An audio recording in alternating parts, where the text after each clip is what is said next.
What's going on, ladies and gentlemen? Welcome back to Neverwinter. Another build video, this time for my Griffin fighter that I just got 70 the other day. And you'll see, as you already see like in the bottom, my mount is the Coastal Flail Snail, which is a legendary snail. And I'll show you guys quickly what it does. If I have another mount, I can put this on and show you guys. With the Coastal Flail Snail, the mount speed is 140%.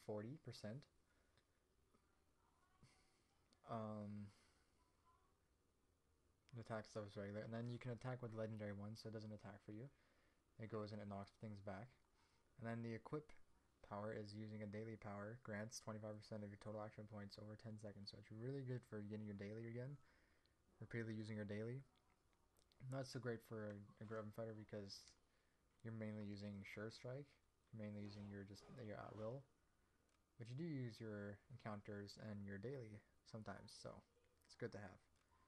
I just put it on just because it looks cool. Look at that. And he's the only character that didn't have a cool mount, because my Scourge has the Brulette already, my Guardian has the Polar Bear, and then he has this now.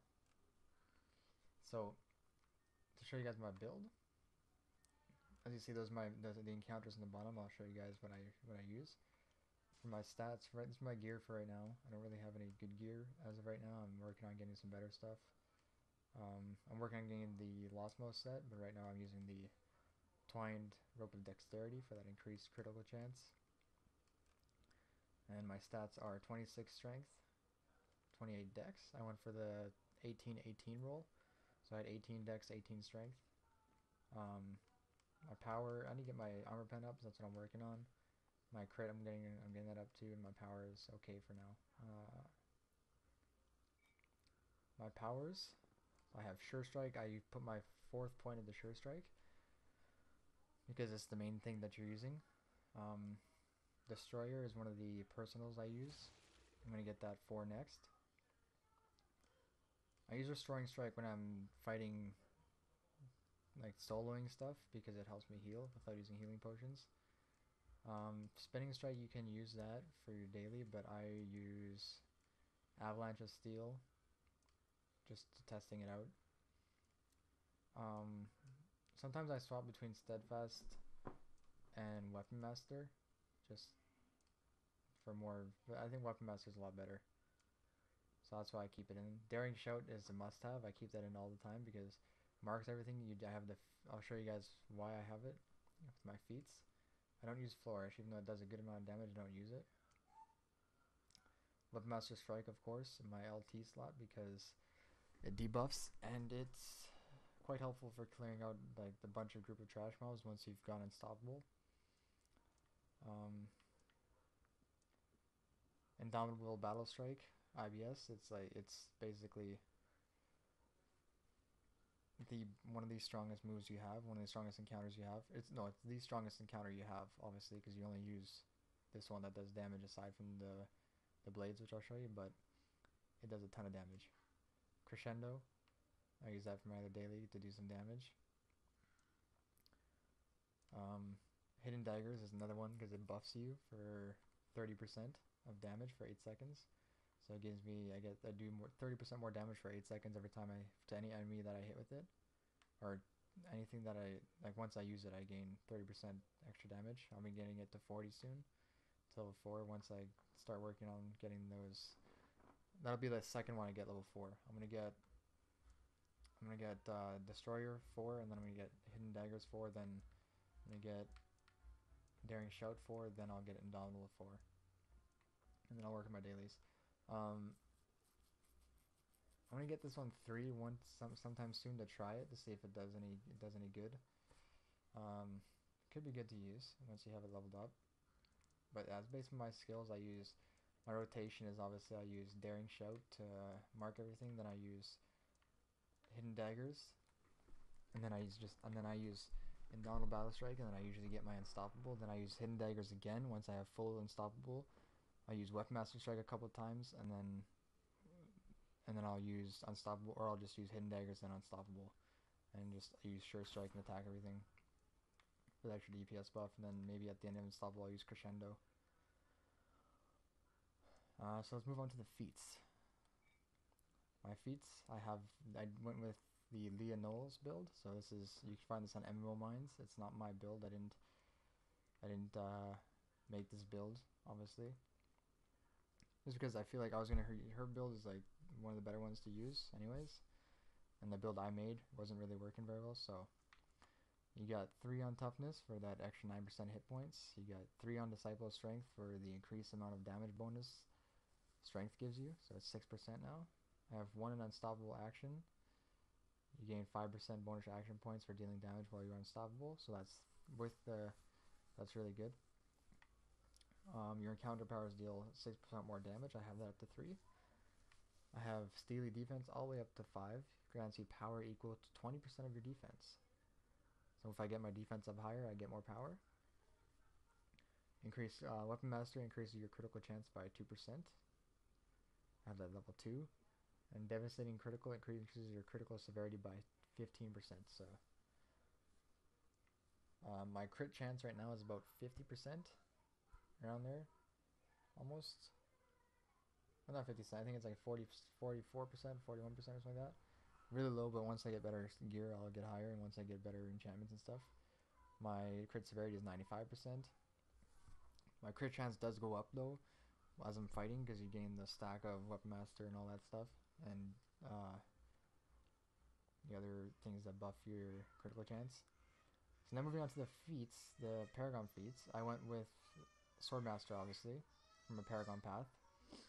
And I went with Great Open Focus for that increase the damage of your at-will powers by 10%, because you're always using your at-wills pretty much.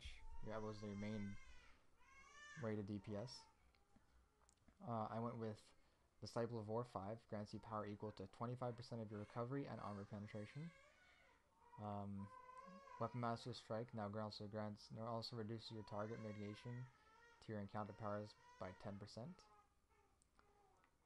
That's staying power. And then I skipped these 3. Mighty Blade, I skipped it.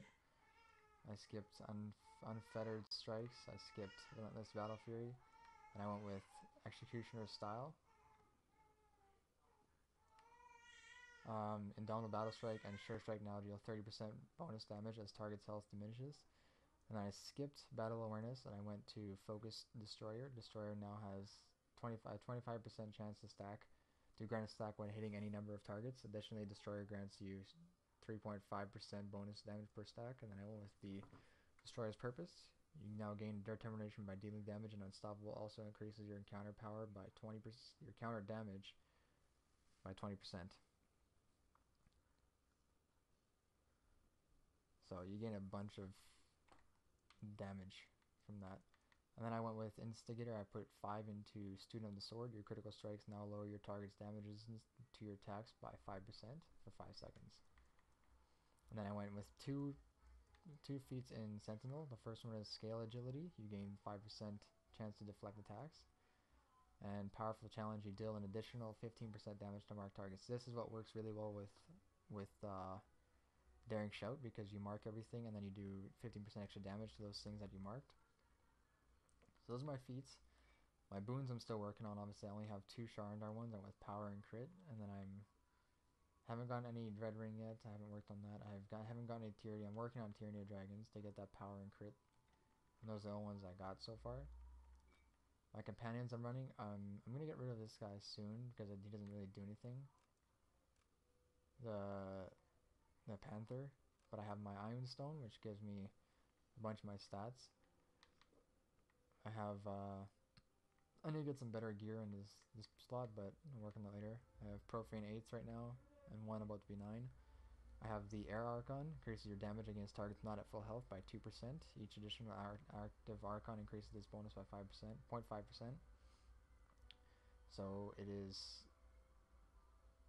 I think it's 3.5% now, because of I have 3 Archons. No, it's 3% now. I have the Earth Archon, increases your damage against targets by 3% when you are at full health. Each additional active Archon increases this bonus by 0.5%. And the Water Archon increases your damage against targets by 3% against targets at full health. I might swap this out for the Fire one, or actually I might get the Fire one and put it here, and then I'll work on getting other ones too as I gain them. So that's my build. Right now I'm gonna switch the hunter one. No, which I'm gonna switch the Heart of the Dragon, Heart of the Red Dragon, for the Lost Mouth necklace or the Lost Mouth horn, because I don't need the Heart of the Dragon. Doesn't really do anything aside from the power, but you gain the power from the horn anyways. So I'll be switching that out for the Horn of Blasting once I get the Horn of Blasting, and then once I get an epic, and I might switch this one out for something else. Not sure what else, but yeah, that's my stats and my gear for now. 2.259 our item level. I have a snail, and that's about it. As for my inventory, you can see I have a bunch of stuff in here. My artifacts aren't anywhere near being used yet because I lose a ton of armor pen from just using them, and I lose a ton of crit, a bit of crit and a bit of damage, and I lose a whole bunch of stats when I put on the offense. I need to get these like about epic first before I use them, so I'm waiting for like a double RP weekend or something like that. Again, I'm using a Vorpal on my character. I have all this stuff waiting for double RP to putting into my artifact gear. I have Devoted Sigil. I might use this. I might change this out once I get an epic for the Heart of the Dragon until I get the Lost Mouth horn. And that's about it. So I hope you guys enjoyed this video. If you did, leave a like, comment, and subscription. Let me know what you think. Let me know what kind of build you're running. Let me know like what you like about the Graben Fighter and how you've been doing on it so far. They're pretty good DPS dealers once you get them stacked up with their gear and their stats, even without the stats. But I feel like the armor pen you definitely need because for the bosses, because you do lose a lot of DPS when you're fighting bosses with low armor pen. But yeah, so I hope you guys enjoyed. If you, like I said, leave a like and subscription if you want to be kept up to date on all my videos, and we'll see you guys later. Have a good day. Peace out.